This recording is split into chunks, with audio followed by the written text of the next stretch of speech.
시바현 카츠우라시엔 절벽이 하나 있는데요. 약 4km에 걸쳐 이어진 이 장소는 오센코로가시라는 이름으로 불리는 장소입니다. 언뜻 보기엔 자연 경관이 아름다운 지역이지만 이곳은 사실 일본에서 유일하게 사형 판결을 2번 받은 한 악독한 범죄자와 관련이 있는 장소입니다. 이 남성의 이름은 쿠리타 겐조. 1926년 11월 3일 아키타현에서 12남매 중 3남으로 태어난 그는 부모님 그리고 다른 형제 11명과 함께 자랐습니다. 그의 아버지 직업은 어부였지만 몸이 좋지 않아 자주 일을 나갈 수가 없었고, 그렇다 보니 실질적인 가장은 어머니로 그녀가 밖에서 돈을 벌어오면 아버지는 집에서 육아를 담당하곤 했죠. 하지만 여자 혼자 버는 돈으로 12명이나 되는 아이를 키우는 것은 현실적으로 무척 힘들었습니다. 그랬기에 쿠리타 집안은 늘 가난했죠. 그리고 쿠리타가 5살이었을 무렵 그에게 한 가지 병이 발생합니다.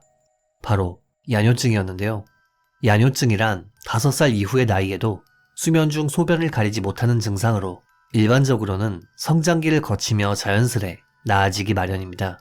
하지만 쿠리타는 초등학교에 진학한 이후에도 여전히 야뇨증이 낫지 않았고, 이 탓에 동급생들은 그를 오줌 싸개라 놀리며 매일같이 따돌리기 일쑤였습니다. 그리고 이런 상황을 견디지 못한 쿠리타는 결국 초등학교 3학년 때 학교를 그만두게 됩니다. 쿠리타의 집안은 빈곤했기에 그의 부모는 그를 한 농가의 하인으로 들여보내는데요.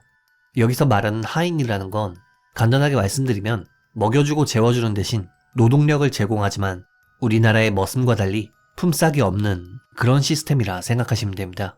아무튼 농가에서 하인으로 일하게 된 쿠리타였지만 그는 여기서도 야뇨증이 낫지 않아 쫓겨났고, 이후로도 총 10곳의 집에서 하인 생활을 했지만 하나같이 야뇨증 때문에 쫓겨나기 일쑤였습니다. 일본이 미국과 2차 세계대전을 벌이던 1945년, 당시 19세였던 쿠리타는 징병을 당하게 되는데요. 문제는 그는 군대에서도 야뇨증이 낫지 않았기에 결국 입대한 지 2개월 만에 제대하게 되었죠. 살 길이 막막해진 쿠리타는 이후 홋카이도 비바이 탄광에 취직해 그곳에서 광부로 일하기 시작했는데요. 당연한 말이지만 홋카이도는 일본의 북쪽이라 이곳은 엄청나게 추웠고 시대가 시대다 보니 근무 환경 역시 엄청나게 열악했습니다. 그렇기에 이곳에서 일하는 남성들은 하나같이 굉장히 거친 남성들 뿐이었죠. 그리고 쿠리타는 이런 환경에서 생활하며 자연스레 점점 성격이 변해가기 시작했습니다. 1946년 고된 탄광 일을 경험한 쿠리타는 광부를 그만두고 암시장에서 작물아비로 일하기 시작했는데요. 당시 일본은 전쟁에서 패배한 뒤 사회가 굉장히 혼란한 상태였기에 암시장이 성행했고, 쿠리타는 여기서 주로 훔친 쌀을 판매하곤 했습니다. 전쟁 직후라는 사정상 쌀에 대한 수요는 늘 있었다 보니 쿠리타는 손쉽게 돈을 벌 수 있었지만 결국 쌀을 훔치다 경찰에 발각되어 1년 6개월 동안 형무소에 수감되게 됩니다. 이후 1948년 출소한 그는 갱생은커녕 여전히 암시장에서 일하다 우연히 2 여성을 알게 되었는데요. 한 여성은 무라이 하츠라는 여성이었고 다른 한 명은 무라이의 친구 스즈키 요시코였습니다. 당시 쿠리타는 이 2 여성에게 나중에 결혼하자는 약속을 해가며 양다리를 걸쳤고, 이 사실은 금방 들통나게 되었죠.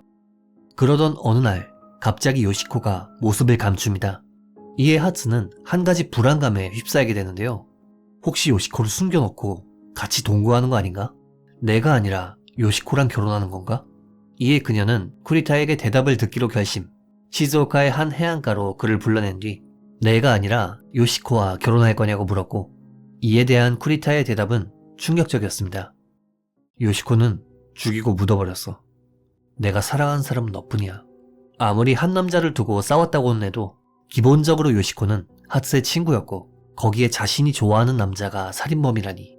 충격을 받은 하츠는 쿠리타에게 자수를 권유했지만 쿠리타는 전혀 다른 생각을 하고 있었습니다. 자수하기 싫은데 이대로 살려두면 신고하겠지? 그냥 죽여버려야겠다. 이후 쿠리타는 수건으로 하츠의 목을 졸라 살해한 뒤 성욕을 해소한 후 해안가의 구덩이에 묻어 유기했습니다. 참고로 모습을 감추었던 요시코는 실종 전 언제 자신과 결혼할 거냐며 쿠리타를 몰아붙이다 같은 방식으로 살해당해 해안가에 묻혀 있었죠. 두 여성을 살해한 쿠리타였지만 그의 범죄는 발각되지 않았고 이후 암시장에 대한 규제가 강력해지자 쿠리타는 암시장을 포기하고 다른 일을 찾게 됩니다. 바로 절도범이었죠. 그는 주로 일본 동북 지역에서 절도를 벌이는 것은 물론 1949년엔 술에 취한 상태로 살인미수 사건을 벌여 다시금 2년 동안 감옥에 갇히게 되는데요. 이후 1951년 8월 8일 출소한 쿠리타는 도치기현으로 이동해 도둑질을 할 만한 집을 물색하기 시작했습니다. 그러던 도중 그는 우연히 창문이 열린 집을 발견했고 안을 조심스레 들여다보았는데요.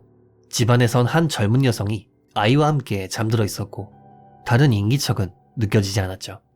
이에 그는 바지를 벗고 실내에 침입해 잠들어 있던 여성인 마츠야마 후미코 씨를 덮쳐 자신의 성욕을 해소한 후 목을 졸라 살해했습니다.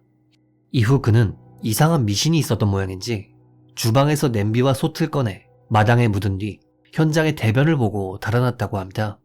참고로 대변에 관해서는 도둑들 사이에선 마음을 진정시키고 배짱을 키운다는 이야기가 있어 이 당시엔 가끔 이런 범인들이 있었다고 합니다.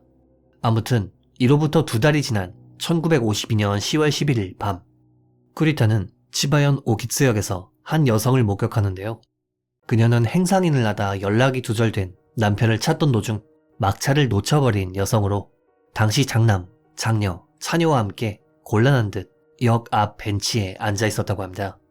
이에 갑자기 성적 욕구가 끓어오른 쿠리타는 그녀에게 접근해 막차 놓치셨어요? 자전거에 한 명 태워서 집까지 바래다 드릴게요. 라는 말로 그녀를 안심시켰고 여성은 감사를 표하며 쿠리타의 자전거에 장남을 태웠죠. 이후 이들은 어두운 밤길을 함께 걸어가기 시작했는데요. 쿠리타는 그녀에게 끈질기게 몸에 좋다, 너랑 한번 하고 싶다 라는 등 성희롱을 하기 시작했습니다. 이에 여성은 적당하게 둘러대며 귀가를 서둘렀고 이내 이들은 서두에 말씀드린 절벽 오센코로가시 부근에 도착하게 되었죠.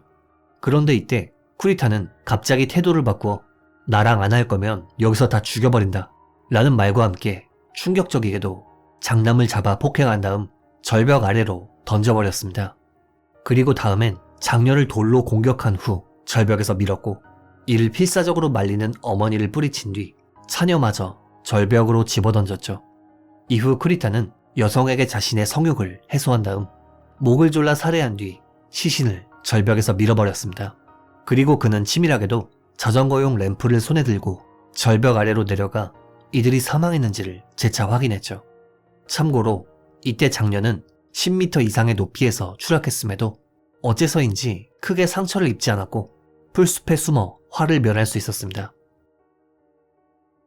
이 끔찍한 오센코로가시 사건을 벌인 쿠리타는 고작 3개월이 지난 1952년 1월 13일 무렵 치바현에서 다시금 범죄를 저질렀는데요. 당시 그는 한밤중에 민가에 침입해 옷을 훔치던 도중 발소리를 듣고 잠에서 깬 집주인의 아내에게 발각되었는데요.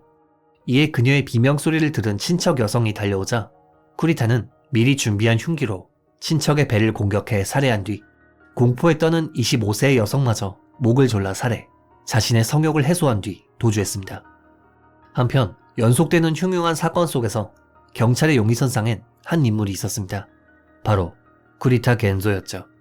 사실 그는 이미 전과 기록이 있어 경찰이 주시하고 있었던 데다 무엇보다 그는 지역의 범죄 그룹의 리더 같은 인물이었기에 경찰은 쿠리타를 체포해 지문을 채취, 현장에서 발견된 지문과 비교했고 그 결과 지문이 일치했기 때문에 그는 즉시 재판에 넘겨졌습니다.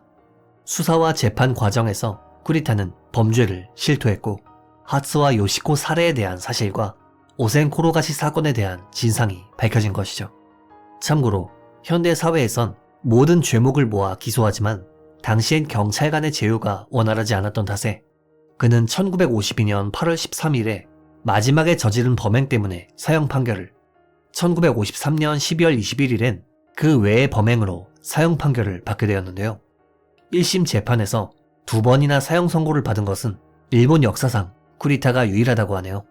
이후 그는 계속해서 재심 청구를 신청해 자신의 사형 집행을 미루며 목숨을 이어갔고 1954년엔 참회록이라는 자신의 책을 출판하고 싶다며 여러 신문사나 출판사에 편지를 돌렸지만 이들의 반응은 하나같이 차가웠죠. 이후 그는 점점 정신적으로 문제가 생기기 시작했고 1954년 10월 14일 형이 집행되어 32세의 나이로 세상을 떠나게 됩니다. 참고로 사망 전 그의 마지막 유언은 선생님, 살고 싶어요. 도와주세요. 였다고 하네요.